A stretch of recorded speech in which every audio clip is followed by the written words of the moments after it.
Welcome to the Ghostly Gallery podcast. It's a place where we explore the world of horror in film, in literature, and in popular culture. Well, hello, everyone. Welcome to the show. My name is Bruce Markison. As always, I'm joined by co-host and producer Tracy Asteria. Tracy, welcome to the program. How you doing? I'm doing great, Bruce. Enjoying my Christmas lights and my Christmas tree and the cold weather. How's everything been going for you? Things going well. It's hard to believe the Christmas season is moving very fast. And in this week's episode, as you know, Tracy, we're going to continue to explore the theme of Christmas horror. In our last episode, we talked to author Jeff Belanger about Christmas monsters, featured in his terrific book, The Fright Before Christmas. Really was a fascinating show. And this week, we're going to delve into the world of Christmas-themed horror films. And we're going to do that with one of our favorite guests. This episode features the return of Josh Hitchens. Josh is an accomplished theater director, actor, playwright, among other things. He has authored several books that are part of the Haunted America series and has also performed numerous plays about subjects that include Dracula, Frankenstein, and the legend of Sleepy Hollow, just to name a few. And today, Josh will be discussing his favorite Christmas horror movies with us. He'll also delve into Charles Dickens' A Christmas Carol. And if there's some time left over, we'll maybe touch on one or two other items. Josh, welcome back to the Ghostly Gallery podcast. Great to have you with us a second time. How are you? I'm well, and I'm so excited to be back on the podcast. Thank you both for having me. Well, you didn't think we were going to let you go at just one appearance. We'd love to have you on a regular basis. We'll have to work on that contract, I guess. Today, we're going to spend most of our time discussing your 12 favorite Christmas horror movies. When we had you on the first time in the fall, you did a great job giving us your 10 favorite horror movies ever. And in that, you included two films that you would also put in the category of Christmas movies. So we're going to talk about those two briefly, and then get into some other films that you didn't talk about the first time around. The first film is from 1974, Black Christmas. It's a terrific film, stars Olivia Hussey, Margot Kidder, John Saxon. Gives us one of the early slasher movies in horror history, with Christmas on the campus as a backdrop. And obviously you love this one. I do, yeah. I mean, Black Christmas, of course, from the previous episode, is one of my favorite horror movies ever made. And it's also one of the best Christmas horror movies. And I think is a movie that did not get a lot of attention when it was initially released. I mean, it was very big in Canada where it was produced and where it came out, and won many awards there, won many Gemini Awards, including one for Best Actress for Margot Kidder's performance. But it didn't really come across as like a big addition to the horror film canon in the United States. I think till probably about 20 years ago is when people really started to pay attention to it again and really give it the respect it deserves. It is a brilliantly written, directed, and acted film. Captures the atmosphere of Christmas really perfectly, I think, and is one of the most unsettling sort of early slasher movies, as we spoke about on the last episode, because at the end of the movie, you are not quite sure who the killer is. There are several suspects, one that seems very likely, but you never quite know. The film leaves you in sort of this unsettling place, which is, I find really great. If you have not seen Black Christmas, definitely check it out. It's really extraordinary film. Do not watch the remakes, but the original is fantastic. I love it. There's been at least 2, maybe 3 remakes. You didn't really care for any of them? Not really, no. It's not that I think they're necessarily bad movies. And I think there's a lot of great intent that went into making them. But I think they did what reboots and remakes of horror films in particular often do, in that they try to explain too much. Whereas I think one of the great virtues of Black Christmas is that it leaves a lot of things unexplained. It leaves a little bit of mystery. Like the killer's backstory, you don't learn at all in the original Black Christmas. And in the remakes and the reboots, they do go into, more of crafting a backstory for, the killer, which is interesting in a way, and interesting to view as a companion piece to the original. But the original is definitely the best version. Then we have a film that takes place in the dead of winter. It's from 1980. It's considered a classic. Stephen King's The Shining. Yeah, and The Shining literally is a Christmas movie, because a lot of people, forget, or if you haven't watched it in a while, it has the title cards throughout the film of the day of the week and the date. And, The Shining leads up to Christmas, as Jack Torrance gets more and more, thrown under the spell of the Overlook Hotel, or is just straight up going insane, whichever interpretation you want to subscribe to. And maybe it's a mixture of both. But I think that really adds another level of creepiness to The Shining, because it's a very frightening and unsettling movie all on its own for different reasons, both in the visuals that Kubrick creates, that have become famous, like the elevator opening and, just hundreds of gallons of blood pouring out, or, what's in the room in the hotel that no one is supposed to go into when you finally find out what that is. So it's creepy on that level. It's also unsettling on the level of the human too, because what you're watching here is the story of a father and a husband gradually losing his mind and starting to have violent thoughts towards his wife and his child. And they are stuck in this hotel in this snowstorm with no way to escape. So that's horrifying too. And then you add on the other layer that all that is taking place as we're hurtling towards Christmas, I think is just a really, really lovely mixture of things. You mentioned the title cards, Josh. I'm trying to remember, does the end of the film, does that come on Christmas Day? So I believe so. And I know that the final image, the famous final image of the film where, for anyone who hasn't seen it, I won't spoil it, but for where one of the characters is depicted in a photograph, from many, many years ago at the Overlook. It is the New Year's Eve ball, in that very final image of the movie. Tracy, the next film that is coming up, is, one from 1972, Tales from the Crypt. But it also influenced a TV episode for the HBO series. The episode was called All Through the House, and that was many years later, 1989. But that is pretty much the same story as we saw in the anthology film 1972. So, Josh, you kind of group the original Tales from the Crypt movie with the TV series episode, and this would be the first in our series that we're going to sort of tackle chronologically from 1972 through 2015.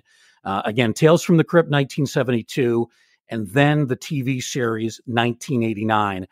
Tell us what you like specifically about the anthology film. There are several stories, but there's one that's very much a Christmas theme. Sure thing. Yeah. I mean, first of all, I always really am fascinated by examining horror films in this way, like chronologically, especially when you're looking at sort of a microcosm of the history of Christmas horror, which I think is basically what we're doing in a way. Because you see how certain elements come to the fore and are used in different ways and then fall out of fashion, and then others take their place. And so 1972 Tales from the Crypt is, from what I've been able to see, is the first depiction of a killer Santa Claus in film, which is something that becomes more and more ubiquitous as time goes on. But Tales from the Crypt in 1972 was, I believe, the third horror anthology film from Amicus Productions. And I'm a huge fan of the Amicus anthology films. I love, if you ever want to do a whole episode about Amicus Studios, I would love to come back for that. But 1972 Tales from the Crypt, it has the frame story, of course, where a group of people are on a tour viewing this old historic crypt, and they're locked in a room with the crypt keeper, who is played by Sir Ralph Richardson, who worked for one day on that film, and I'm sure was paid a lot of money for his time. And then he relates stories about each of them, and that's what the film is. And the very first story in Tales from the Crypt in 1972 is an adaptation of And All Through the House, which was originally in the EC Comics Tales from the Crypt comic book in the early 1950s. So the story's about 20 years old at the point that it's made into film in 1972. And this segment stars Joan Collins as a woman who on Christmas decides she's going to murder her husband so she can inherit his money, but encounters some difficulties, notably that the husband is bleeding all over the very 70s white shag carpet in the living room, and also their daughter Carol. Love that she's named that. I think that's a nice touch. Is upstairs and is like, where's Santa, Mummy? She's like, go upstairs, kid. But then also, as she's trying to clean up evidence of the murder, make it look like an accident, there is a news bulletin on the radio that a homicidal maniac dressed as Santa Claus has escaped from the local asylum and is at large. And sure enough, he finds their house and is trying to get in. So she has to battle with that as well. And this sequence, this first adaptation of An All Through the House, is only about 12 minutes long, and has very little dialogue in it, which I think is interesting. Most of it is scored to the sound of, classic old, Christmas carols, being sung on the radio as these horrific events are unfolding. So I think it's a really wonderful juxtaposition of things. And it just, the production design is fantastic. Again, the house they live in is decorated very, very 70s. And again, like the living room where the murder happens, everything is white. So the contrast with that, with the very ridiculously red, almost orange kind of stage blood that, Hammer and Amicus Studios often used in the 60s and 70s, is really fun. And like all the EC Comics stories, has a wonderful, wonderful twist ending, that I won't spoil, but it's great. And I also love the depiction of the killer Santa, the murder Santa, as many people call them, in this movie, and that he doesn't look scary. He looks like this very kindly old grandfather, like in a Santa suit, like what you might expect Santa to look like. And he just happens to be absolutely crazy, and is trying to kill Joan Collins. So I love the juxtaposition of that, as well, that, you're expecting this, very scary killer, and he looks like Granddad, which I think is very effective. Then you've got the 1989 episode from the very popular HBO series Tales from the Crypt, and the episode called All Through the House stars Mary Ellen Trainor and I believe Larry Drake as well. Mm-hmm. Yeah, and that episode was actually directed by Robert Zemeckis, who is one of the main figures in getting the Tales from the Crypt HBO series produced and on TV. And that was a show that I encountered, when it was first on, that I absolutely was too young to be watching at the time. But it was one of those things where I would like sneak downstairs late at night and watch Tales from the Crypt. But I turned out okay. So it's interesting to compare the two adaptations. You can both Tales from the Crypt from 1972 is available. You can watch it on YouTube, as well as the 80s and 90s television series. So in 1972, the adaptation of An All Through the House is, as I said, 12 minutes long, but they have to, for the TV show in 1989, and I believe, if I remember correctly, I think it was the first episode they actually produced. It wasn't the first episode to air, but it was the first one they made. And so they have to expand this, what was originally, you know, a few pages in a comic book, to 30 minutes of airtime. So, you know, the basic plot of the 1989 version is the same, but there's some additions that they make to it in terms of, like, the wife. It's made clear that the wife has a lover that she's planning on running away with after she gets her husband's money. There's a lot of intrigue about that. And there's also the addition of a horrible, like, snowstorm that is happening outside, which you don't get in the 1972 version. So I think that's a really nice innovation and a way to make the stakes even higher, that, you know, she's trying to get out of this house, but she's trapped in this snowstorm. One thing about the night, it's a really, really great adaptation, very well directed, very well acted by everybody. The main difference in the 1989 version of An All Through the House, though, is the way they depict the Santa Claus. And in the 1989 version, he's really kind of this grotesque looking guy with, like, crazy eyes and, like, very bad teeth, and, like, looks like what you might imagine, like, crazy homicidal maniac Santa Claus to look like. And that's the one choice that I personally like a little bit less, because I really loved how they, you know, depicted it in the 1972 version, where he's not what you expect. Seems like kindly old man. He was crazy, but it is an excellent adaptation. And that is a wonderful, wonderful television series that, you know, I think is up for some rediscovery, you know, because there's been a lot of issues with the rights to that property and the rights to the character of the Crypt Keeper specifically. So it's not streaming anywhere, and hasn't for many years. It's very hard to find on physical media. It's largely out of print, but it is an excellent show, and it's on YouTube. So you can find it there. Oh, interesting. I remember watching some of those episodes from the series when I was younger, but that's interesting that you say that, because I really have not been able to find it anywhere. So that's a really great point. So thank you for that. Oh, you're welcome. You're welcome. So the next movie that you have on your list is one that I just recently saw a couple of years ago, called Christmas Evil. But it's also known as You Better Watch Out, from 1980. Can you tell us about that and what your thoughts are about that movie? Sure thing. Yeah. And I'd love to hear your thoughts on it as well. 'Cause it's also a movie that I didn't see until just a couple of years ago. The thing that introduced it to me is that, it was on one of the Christmas episodes of The Last Drive-In with Joe Bob Briggs, which airs on the streaming service Shudder, which I love.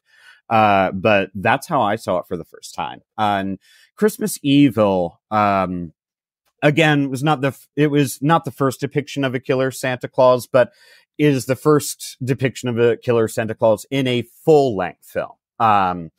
And came out in 1980, and its original title was indeed You Better Watch Out, which I think is such a better title for that film, because Christmas Evil makes it sound kind of like exploitative or trashy or whatever, I think. But You Better Watch Out ties in so perfectly to the theme of the film.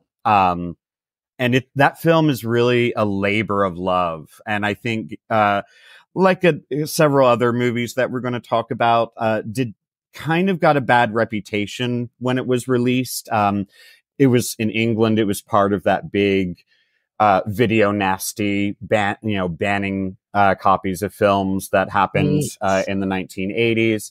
And when it was released in the United States, but no one really went to see it, it kind of just kind of came and vanished without a trace. And it wasn't until the late 1980s, when John Waters, did many interviews and hosted screenings of the film, saying it was the best Christmas movie ever made. That people started becoming aware of it again. Now I think it is much more beloved, as it deserves to be. But Christmas Evil is such a labor of love. It was written and directed by a man named Lewis Jackson, and he actually had the original idea for the film 10 years earlier in 1970, and wrote the script and kept trying to get it made, kept, sending it to producers. Nobody was interested. But in the meantime, Lewis Jackson did not give up on it. He started collecting all sorts of Christmas memorabilia and objects, which you eventually see in the film. In the main character's apartment, every inch of it's decorated with Christmas stuff. Lewis Jackson spent a decade collecting all that. And it wasn't until 1978, when John Carpenter's Halloween came out and made a lot of money, that suddenly producers were very interested in the script, and finally got to get it made. And the film stars Brandon Maggart as the lead character, and he, the way the film starts with a scene set in near Christmas in 1947, where two little boys watch Santa come down the chimney and eat the cookies and leave them presents, but then one of the kids sneaks down later and sees Santa Claus kneeling down in front of mommy, getting ready to do very naughty things. And this traumatizes him, runs upstairs, cuts his hand with a snow globe. And then the opening credits start, and the film is set years later, where that same kid, kind of has this very lonely and isolated life, very centered around Christmas and Santa. Like he wakes up with Christmas carols on the record player. He sleeps in Santa Claus-esque pajamas. And he works at a toy factory called the Jolly Dream, which I think is so aptly named. And he has no friends. Like his co-workers think he's a moron and a loser. But he believes in the morality of Santa Claus, about being good or people being evil. And he actually watches the neighbors and the neighborhood children, and has large books, Naughty Boys and Girls, Good Boys and Girls, where he writes down their names and like why they're good, why they're bad. And there comes a moment in the film, again, I won't spoil what it is, but there comes a moment where he finally embraces his inner Santa and decides to be him. And it's a really, really emotionally, like, just crazy moment, and beautiful in a way, because he's looking in the mirror and he starts putting on like the beard, and gluing it to himself. And he keeps saying, he's crying and laughing, saying, "It's me, it's me, it's me." Like he finally, for the first time in his life, feels comfortable in his own skin. And so he decides to go and be Santa. He goes to, the local, mental institution for children, and leaves them presents, paints a sleigh on his van. So, does good things for people who are good, but when he sees people being bad, then they get what they deserve. But it, again, it was depicted when it was released by those who noticed it as like, oh, this is an exploitative trash. And it's actually it's a beautifully made film. Like, it looks like the way the cinematography is, again, it's so soft and captures the glow of like Christmas lights and snow. I heard someone describe the look of it once as almost Spielbergian, which I think is straight on. It's beautifully made. And clearly a labor of love for Lewis Jackson, the writer director, and he never made another film, which I think is such a great shame, because Christmas Evil is an absolutely fantastic movie that everybody should watch every December. Oh yeah. It to me, I didn't know what to expect when I first saw it, but I found it was really, really good. I definitely did not expect the unusual ending. Mm-hmm. I thought that was a really unique twist. And I definitely won't spoil it. I know it's an older movie, but I just did not see it coming. Yeah, I agree. The ending is absolutely amazing. And one of the most effective uses of a freeze frame I think I've ever seen in film. But yeah, you gotta watch it for yourself. Just get to see it. Absolutely. Well, you both have motivated me to watch it because I have not seen it. I'm going to look for it on streaming in these next few days. So next Yes. up, Josh, is our number 3 film, or your number 3 film, and it's also a Santa Claus theme. And as I remember, this was a film that caused major controversy when it came out in 1984. It's Silent Night, Deadly Night. There was picketing by angry parents. I think for a while it might have been pulled from theaters, but this is a film that is really now a classic. Yeah, and I think out of pardon me, I think out of all of the movies that we're talking about tonight, Silent Night, Deadly Night is the one that I think is the most misunderstood, and I think is still misunderstood. I still don't think that movie gets the credit it deserves for what it actually is. But you're definitely right. It caused huge controversy when it came out in 1984. It was only in theaters for 10 days. And then it was pulled, and that was it. But it made $2.5 million in those 10 days, which is pretty good. And the folks who made Silent Night, Deadly Night, weren't expecting controversy of any kind because, again, like we just talked about, 4 years earlier, Christmas Evil had come out with a guy dressed as Santa who's killing people.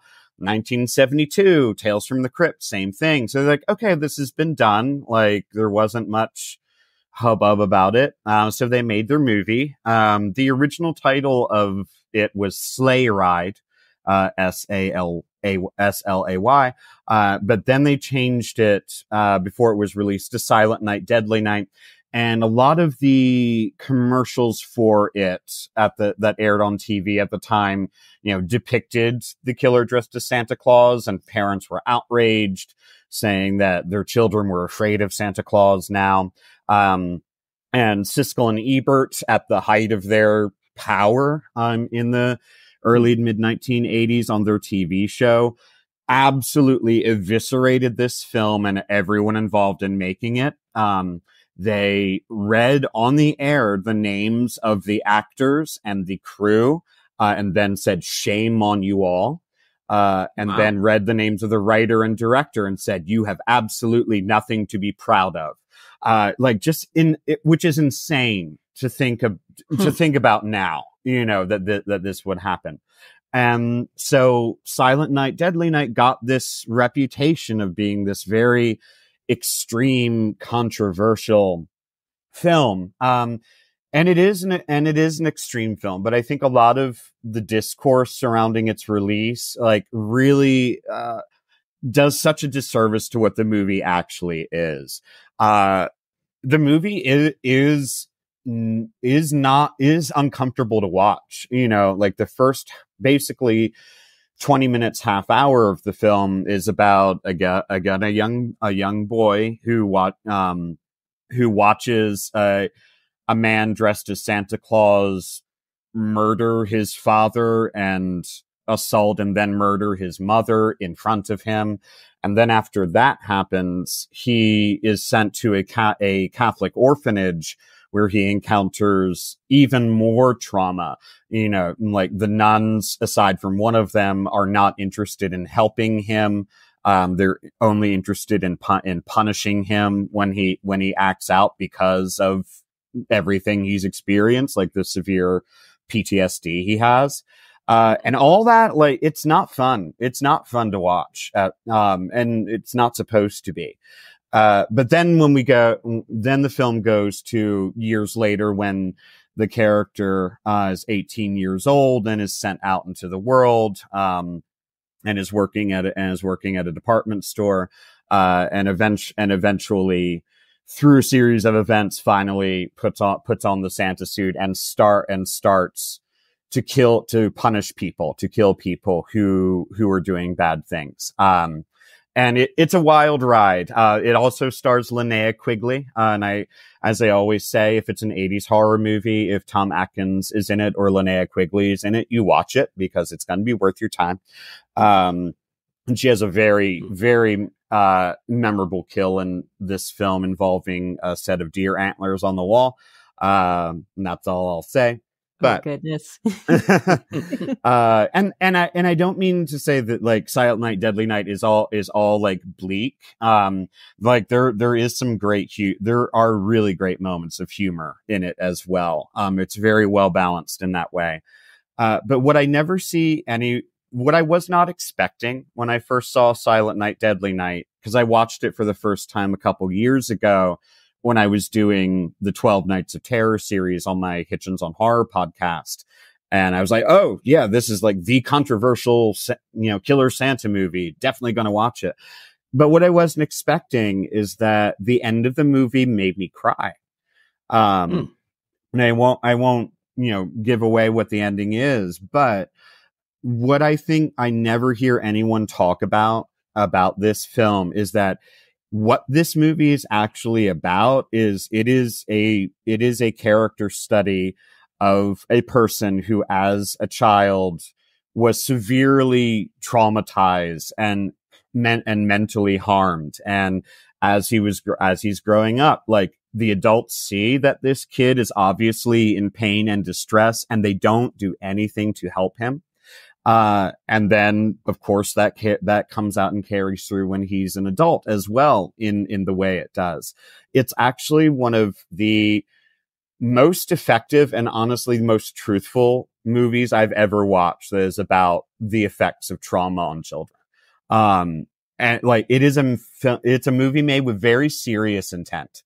Like it's not just Killer Santa hacking people up. Like Silent Night, Deadly Night really has a lot to say. And I think it really, really is due for a reappraisal in a lot of ways. But I highly recommend it. Again, first like half hour or so is a bit hard to get through. But that's part of, I think, what makes the film what it is. It is a movie. It's much more than what the controversy surrounding it has said it is. Really see the deeper meaning, but now I do. That's really, I think, enlightening analysis, and not to pile on the late Siskel and the late Ebert, who did great work for so many years, both as writers and TV broadcasters, but I never got the sense that either of them were huge horror fans to begin with. No, generally not. Yeah. Really did not like horror, really hated David Lynch. Oh my goodness. But did do wonderful work. And as I've talked about elsewhere, Roger Ebert wrote my favorite movie of all time, which is Beyond the Valley of the Dolls. Interesting. Mm-hmm. So Josh, I have a quick question about this movie. Just because it actually has a really good storyline. What are your thoughts? Like, do you think it would be a good approach to have another director kind of remake the movie? Or would you just prefer to just see it in its original form and just leave that work of art alone by itself? That's a great question. I mean, I always feel that, no matter what happens, or like, there's always room for remakes or reboots or re-envisioning or revisiting of material. But the original is always going to be there. Like nothing is ever going to take anything away from that. I actually do think there was a remake under a different, I think it was just called Silent Night. I feel like Donald Sutherland was in it. I might be making that up. But yeah. But it's interesting, like with Silent Night, Deadly Night, is that it eventually did spawn a bunch of sequels. I think there were 5 of them. in total. But starting with the second one, Silent Night, Deadly Night Part 2, which reuses a lot of footage from the first film because they had a very low budget. But its tone is much more, like, cartoony might be the wrong word, but more like, and entertaining slasher with moments that'll make you chuckle. Right.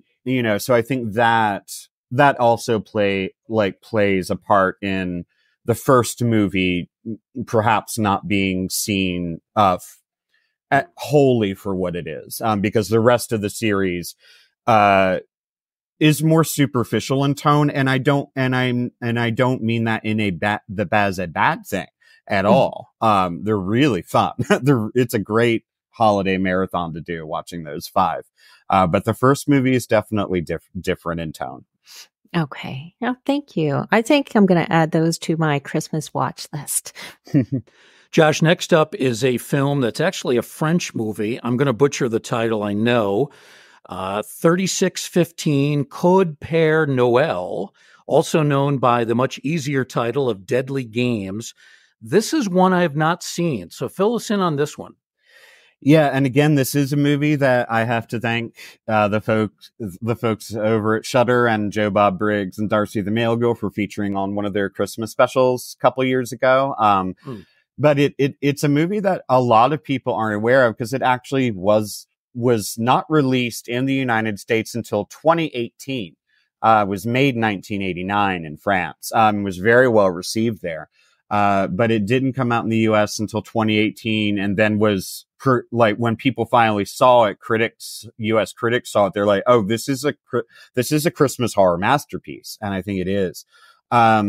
It goes by many different titles. So 3615 Code Père Noël is the original, which literally translates to Dial Code Santa Claus. It's known by that. It's also known as Hide and Freak, which is a weird title, or Deadly Games is the title I think it's probably best known by, in the United States. But it's a really, I do have to say right off the bat with this film, the dog does die, in the movie. That's actually like the turning point in the film when the killer, who again is dressing up as Santa, on the guise of getting into this kid's house and robbing it, that when the killer gets in the house and murders the dog, that's when it becomes like the stakes get a lot higher. I mean, because before that, it's almost like fantastical in a way.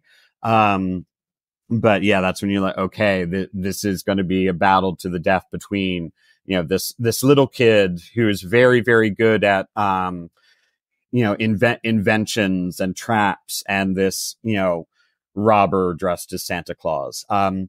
And that might sound a little familiar when I'm describing the plot, because it sounds a lot like Home Alone, which was released in 1990. And the director of Code Père Noël, or Deadly Games, actually considered suing, because he said he straight up went on the record saying, like, they ripped off my movie. Because, this movie was widely seen in France and in Europe and acclaimed, but not in the US.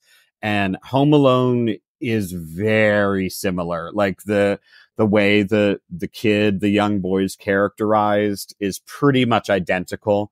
The whole idea of elaborate booby traps, throughout the house that escalate and become more and more crazy and ridiculous. Like it's all in Deadly Games as well. And the director ultimately decided not to sue, because he was like, I'm probably gonna lose money. I'll probably never win. But you can't, once you watch it, it's hard to deny that someone involved in Home Alone must have seen this movie. But it's a great, great film. It's a lot, despite the dog dying. It is a lot of fun.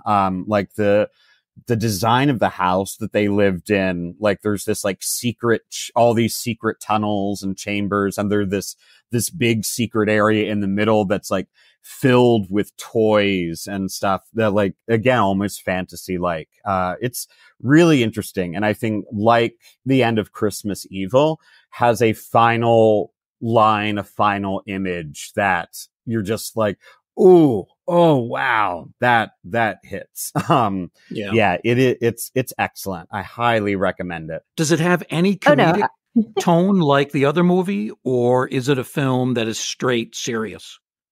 That's a great question. It is definitely not a comedy in the way that Home Alone is a comedy, of Right. course. But I wouldn't call it, completely serious either.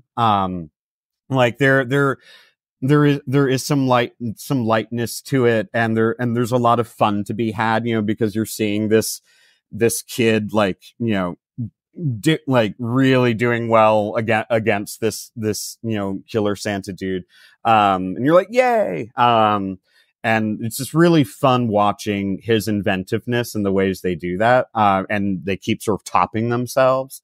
But there's one point where the killer actually does catch the kid, and he says, okay, now you're it. I'll hide and you try to find me. So then the story shifts again. So I think that's what, like, Deadly Games, I think, is not a bad choice for an Americanized version of the title, because it really does feel, for most of the movie, like a cat and mouse game, between the kid and this Santa guy. oh my gosh. Do you know, is that movie readily available to stream anywhere that you're aware of, or is it a little more difficult to find? I know it is definitely still on Shudder as of this moment. Okay. I know it was on Tubi for a while. I'm not sure if it still is. But I would use Deadly Games when searching for it. Cause that, when I've seen it on streaming, that is how it's always been identified. Oh, that's fascinating. Thank you. Thank you.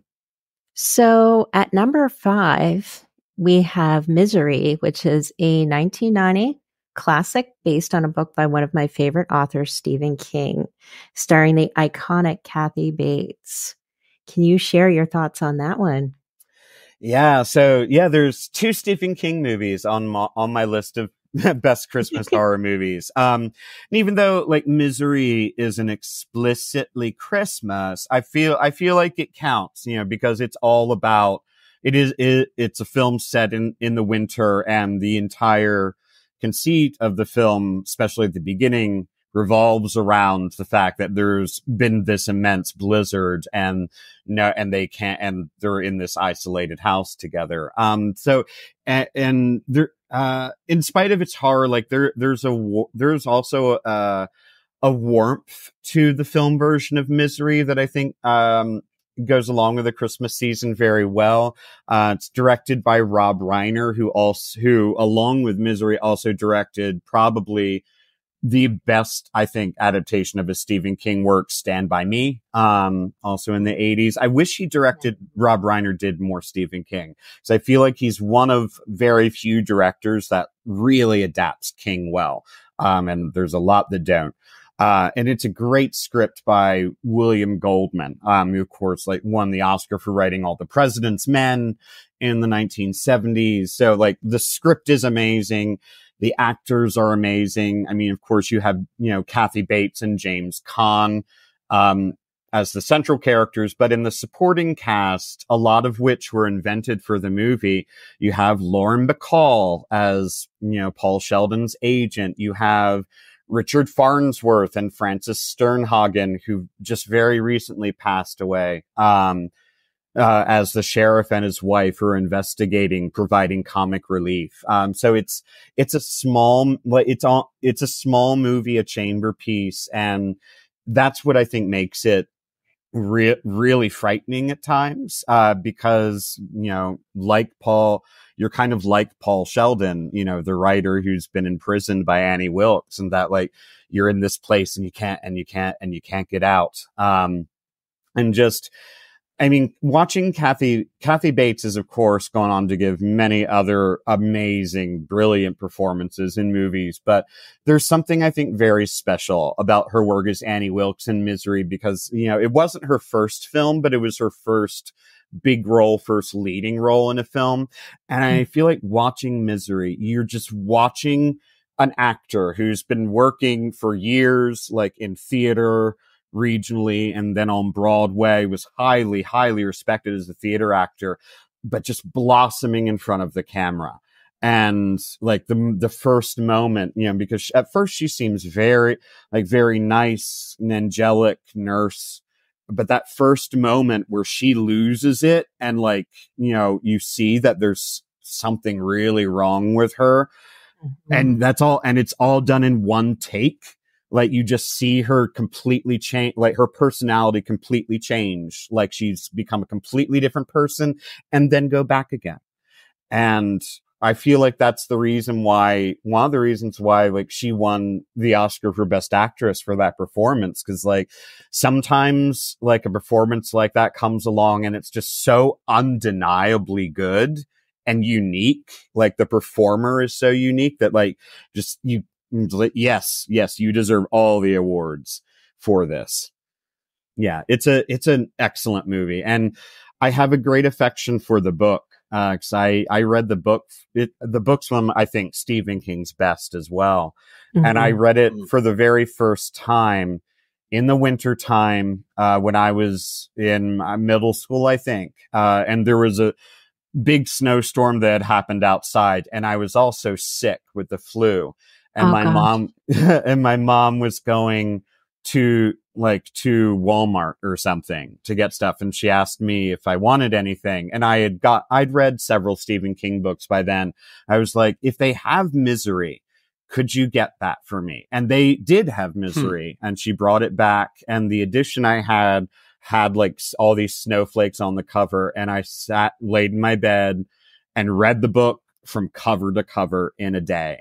In a setting very much like the book where like, you know, I was sick, couldn't get out of bed, snowstorm outside. So I think that's another reason why Misery, both the book and the film, feel very, very wintry and Christmassy to me. Yeah, I agree. It's one of the best of the King, maybe the best of the King adaptations on film. It's terrific. Number 6 on your chronological list countdown of Christmas horror films is The Nightmare Before Christmas, 1993. It's the sole animated film on your list, written by Tim Burton and directed by a guy named Henry Selick, a stop-motion animation expert. What do you like about this one?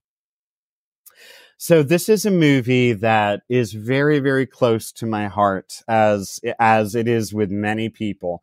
But it came out at the perfect time for me. Like I was of an age where I'd already knew, like as a kid, where I already knew that I was interested in like horror and scary things, loved Halloween.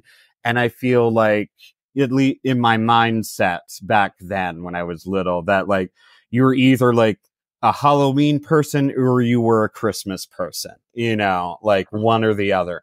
And Nightmare Before Christmas, when it came out, was a movie that was made for both of those people and showed that you can love both, that love of both of those very different holidays can live within you. And I was entranced by like the previews and commercials for it on TV. I saw it the very first day it was released in theaters, saw it several times in theaters, and then got the VHS the very first day it was released, also at Walmart. I grew up in a small town. Walmart was the store there that had all the things. But it makes me really happy that The Nightmare Before Christmas has continued to be so beloved by, you know, subsequent generations to me, because I think it's such an incredible achievement. I mean, first of all, just technically, like the artistry of the stop motion animation and the design of the characters and the world that they exist in is just absolutely incredible to look at. And the fact that, you know, all that work is done by hand, frame by frame, is mind blowing. And I'm glad that the film kind of re-energized an interest in stop motion animation, which had kind of been considered like passe, by, the late 80s, early 90s, I think. And the songs are incredible. Thank you, Danny Elfman, for that. And also just wonderfully directed by Henry Selick, who I think often doesn't get, the flowers he deserves for Nightmare Before Christmas. Because although Tim Burton came up with the original idea, it started out as a poem that he wrote in the 80s when he was working at Disney. But Tim Burton wasn't involved in the making of the film at all by his own choice. He didn't want to take the immensely lengthy period of time it would take to do the stop motion. So what you're seeing is Henry Selick's work. And it's an amazing achievement. And is really a movie that is great for kids. It's great for adults. It's a film that I think everyone can enjoy. And it's one of those movies that you can start watching that in October and you can watch it all the way through December. It is both a Halloween movie and a Christmas movie all wrapped up into one. And just, I think has a really wonderful message about, about embracing who you are and that it's okay to love the things that you love. And sometimes you make mistakes or you overreach and you fail, but you can get back up again. And that was a great message for little, 8-year-old Josh to receive. Yeah. Love it. One other comment I had on this one, it's a weird movie. There's a lot of weirdness in it, which I really enjoy. I think the weirdest element, though, is the character of Dr. Finkelstein, a mad scientist. He looks like Howard the Duck to me. He does. You're right. The head, the way the head is designed. Yeah, and the mouth. Mm-hmm. All right, number 7 on our countdown is from 1997, Jack Frost. This is not the comedic film with Michael Keaton and Kelly Preston that came out 1 year later. This is the one about a serial killer being taken to his execution, but before he can be killed, he mutates into a deadly snowman. And the movie is as ridiculous as that description sounds, and that's why I love it. There was also a children's cartoon called Jack Frost that came out in 1996, a year before this movie we're talking about came out. So I don't know if anyone ever actually did this, but there were stories that people would go to the video stores and swap the copy. So children who were thinking they were getting this cartoon Jack Frost instead got this killer snowman movie.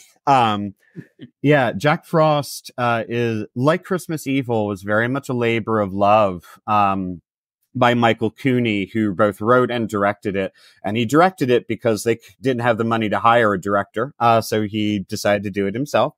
And it was made over a period of several years. They got initial funding for the movie, cast it, started filming. Money ran out, so they decided what they would do, very much like David Lynch did with Eraserhead back in the 70s, is they would, whenever they got some money together, they would film when they could. And so over a couple of years, they eventually finished the movie.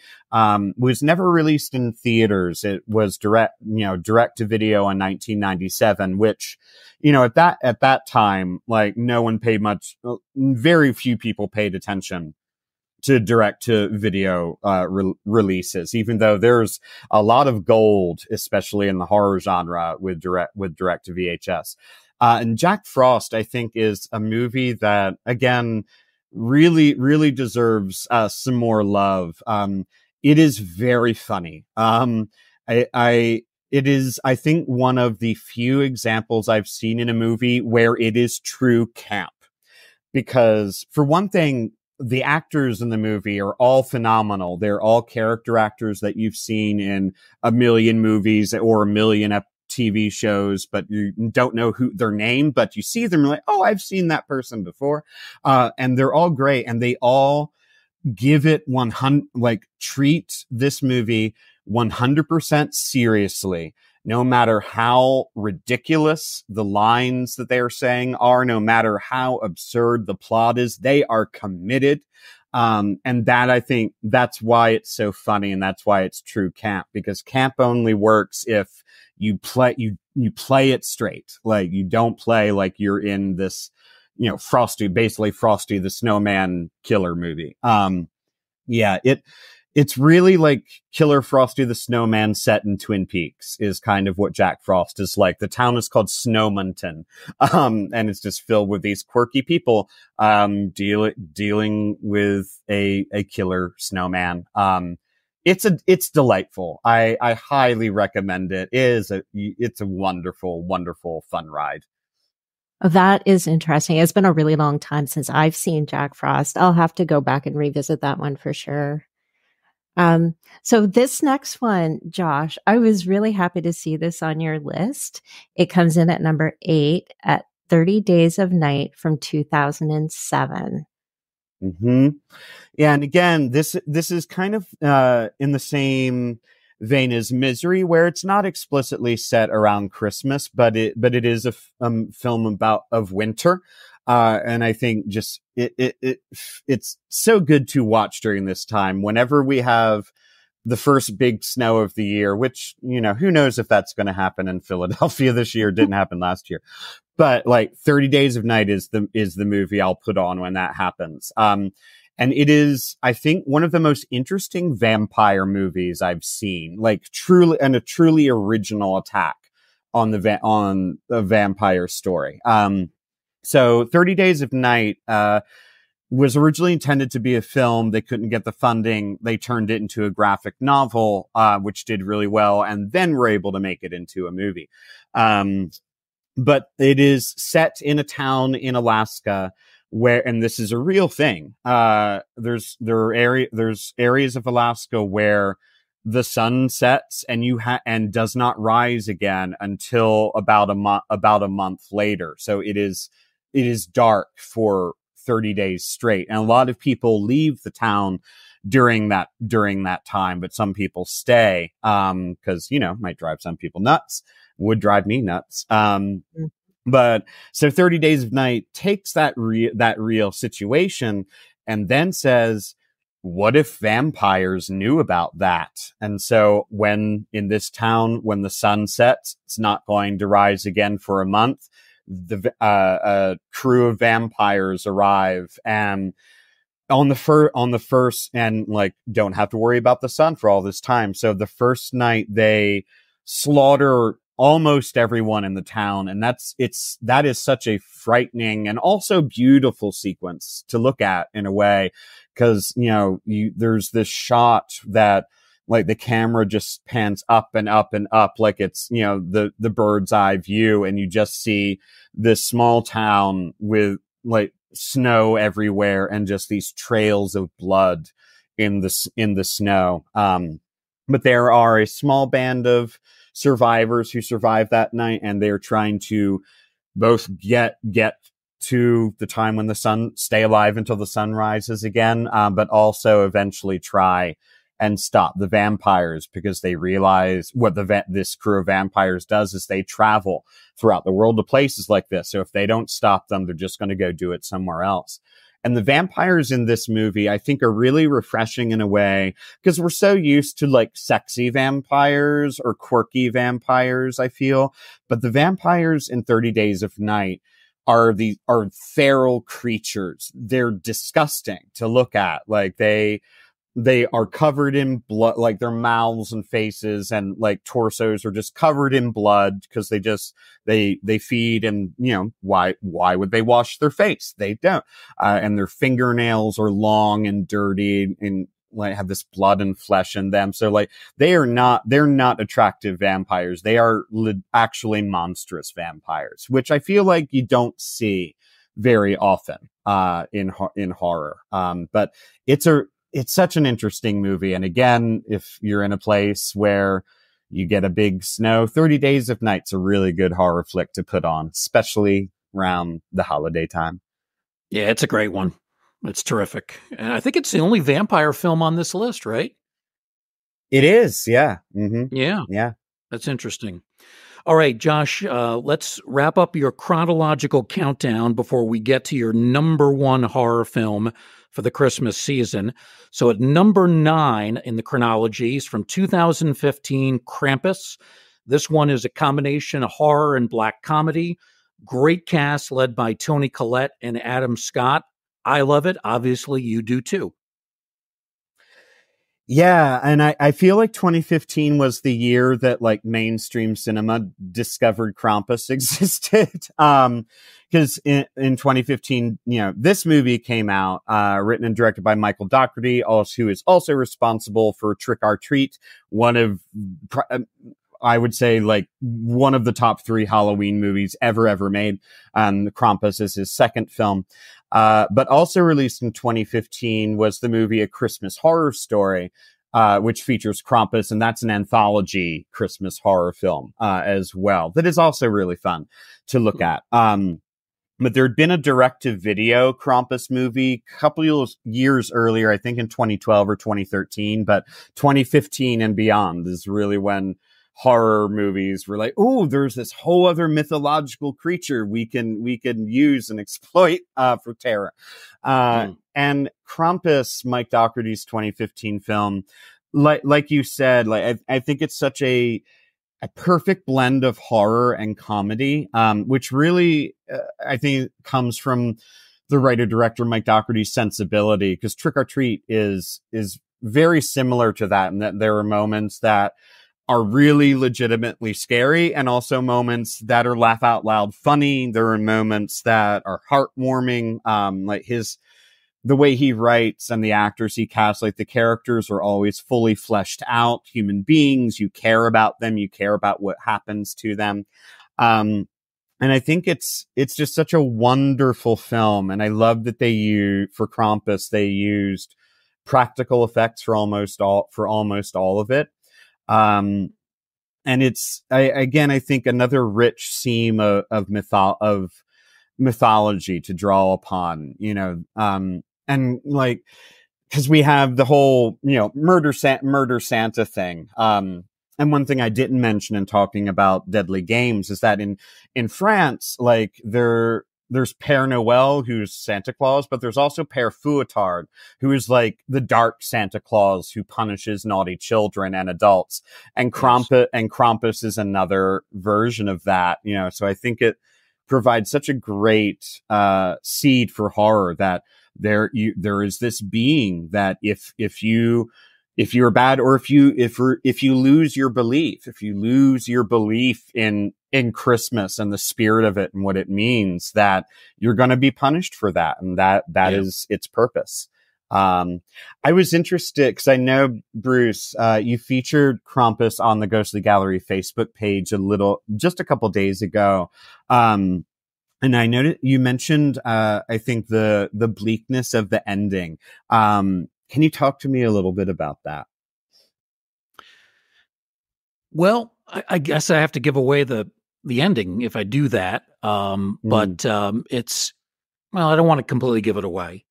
Yeah, but just like it just seems the final shot. Yeah, they're in a snow globe, and there doesn't seem too much hope for them to get out of that. I guess that's maybe I'm wrong. Maybe there's a chance for redemption for this family. They have some good qualities, even though obviously one of the young boys in the family has lost his faith. And that perhaps is what has resulted in the visit from Krampus.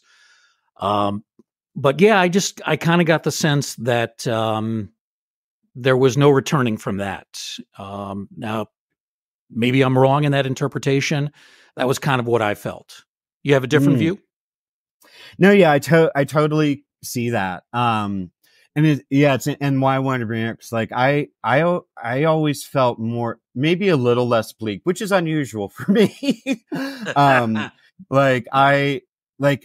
took it more as like, not in so much that perhaps they're trapped, but that he like they're a family that he is going to be watching over now to make sure that they stay on the right path, which is, Oh, I see.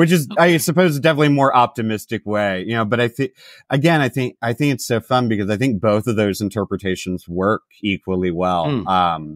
Yeah. And it's such a good movie. And yeah, ending is definitely open to interpretation. I like your interpretation better. It's a lot more optimistic.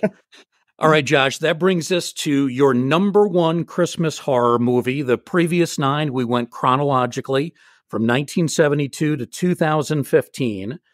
Number one on your list is a film from 1984 starring Zach Galligan, Phoebe Cates, and Hoyt Axton. It is Gremlins. Yes. Yeah. So yeah, for me, Gremlins is my favorite Christmas horror movie ever made. And I think it, part of that is the nostalgia factor. Cause I saw Gremlins for the first time when I was quite young. Loved it, even though there were moments in the movie that scared me as a little kid, I loved it anyway. And watching Gremlins throughout the years is really a nice comforting feel for me, because when I watch it and like see those characters and like just the way the town looks, the way that the interiors of the houses looks like my childhood. Like it, reminds me of the town I grew up in, like those interiors, like with that, like, dark brown wood paneling in the rooms, like was in every room of the houses of my growing up. So there's something about Gremlins in that way that just really feels homey to me, I think. But I also love Gremlins. I mean, I think it's just a great achievement across the board. Amazing script by Chris Columbus, really great direction by Joe Dante, and wonderful performances from its entire cast, of great actors. There's not a false note in Gremlins for me. But I also think it, in a similar way to Krampus, like blends horror and comedy very, very well. And it also brings in a sense of wonder too, about like the magic of that time before, the Gremlins hatch and all hell breaks loose, of course. And I also think that Gremlins sits at the very top of my list because I think it is the Christmas horror movie that is brave enough to say out loud that Christmas is a wonderful time. It's not a wonderful time for everyone all the time, though. And it really comes out in that central monologue that Phoebe Cates' character has about how she came to not believe in Santa Claus. And I won't share why that is in case anyone hasn't seen it. But there's one sentence she says near the beginning of it. She says, cause Zach Galligan's character's like, why don't you like Christmas? Why don't you like Christmas? It's great. It's fun. It's wonderful family. And Phoebe Cates' character says, like, for some people, like, Christmas isn't great for everybody. For some people, when others are opening up their presents, they're opening up their wrists, which is a shocking thing to say, still today, but is true. And I feel like Gremlins is so excellent in that it confronts that darkness, like that fact that, a lot of people are lonely on Christmas. A lot of people don't have families they can go to for whatever reason, or a friend group that they can go to. That's not a great time, but it also, at the same time, embraces the idea that you can find that community. You can find a connection with people. That is possible. And both of those extremes, the light and dark of Christmas, exist alongside one another. And I just feel like that captures the spirit of this time so well, in a way that like A Christmas Carol does also. And Gremlins, I just think is a delightful movie. Was originally supposed to be a much darker movie than it ended up being. Like Zach Galligan's mom in the original script was supposed to be decapitated by a gremlin. Originally, Gizmo was supposed to become evil. He was supposed to become Stripe, the head evil gremlin. And it was Steven Spielberg who convinced the script writer and the director to keep Gizmo throughout the film, because Gizmo's very cute and cuddly, and people knew people would fall in love with him, as they did. And it's also just astonishing puppetry work in that film to watch, because you're not nothing you see is like computer animated or digital effects or anything. These, like, all Gizmo and all the gremlins, these are all practical puppets that were created for this film and done. And the crew hated the Gizmo puppet because it was smaller, so it kept breaking down a bunch. So the crew actually, in their frustration, started a list among themselves titled "Terrible Things to Do to Gizmo." And one of those things appears in the film, the scene where in the bar where, Gizmo is on like the dartboard and the gremlins are throwing darts at him. That's in the film because that was, one of the things the crew wanted to do to Gizmo, because he kept breaking down on them. But yeah, and of course, even though Gremlins is not directed by Steven Spielberg, was produced by him, just again has that, really captures the look and feel of Christmas. Like, again, the glow of those multicolored lights outside on snow, the warmth of being inside with the cold outside. I think it's a perfect movie. I really, really do. The sequel's pretty good too. Well, it's a great list. Tremendous number of outstanding horror films during the Christmas season, set in the Christmas season. 12 films topped off by Gremlins from 1984. Josh, before we let you go, I wanted to get a few thoughts on A Christmas Carol. First published by Charles Dickens 180 years ago, was 1843. It has been adapted onto film more than 55 times. And it's a film that you have adapted into your own one-man play. Tell us what you really think is most important about A Christmas Carol. Yeah, A Christmas Carol is honestly, I think, my favorite story ever written. It is my of all the solo one-person shows I've done. It was the first one I ever did back in 2010. And it is still my favorite one to perform, because I think it's such a beautiful story, and I think it is a story that we need so much, as the human race, because that was true back in 180 years ago. That was why Charles Dickens wrote it. He wrote it not because he wanted to write this like cute little story. Like, he wrote the book in hope that people would read the book and it would change them, and it would cause people to look at the poor, to look at the destitute, all those in need, everyone less fortunate or marginalized, and instead of just looking at them and seeing them and walking past them on the street, actually doing something about it. I feel like it gets lost a lot of the time, but like, the reason why the book is called A Christmas Carol comes from the text when Scrooge is with the ghost of Christmas past, and he says, "There was a little boy singing a Christmas carol at my door last night. I should have given him something." Like that, and that's the core of the book. And also that it is possible for us as human beings to change, that it is never too late to change, to break out of the cycle that you're in, to be a better person, whatever that means to you, to be a happier person, to connect with other human beings around you. And that's a story that is never going to be old. It's always going to be relevant. And it's a story that I think we need to hear. It said so much, like when Tiny Tim says, "God bless us, everyone," and it's become like such an iconic quote that I think we don't really hear like the true meaning, I think, behind it. Like, and the book ends with that. It ends with God bless us, everyone, not just some people, not just you, not just me, not just those folks over there. Everyone is deserving of blessing. I love it. I love A Christmas Carol so much.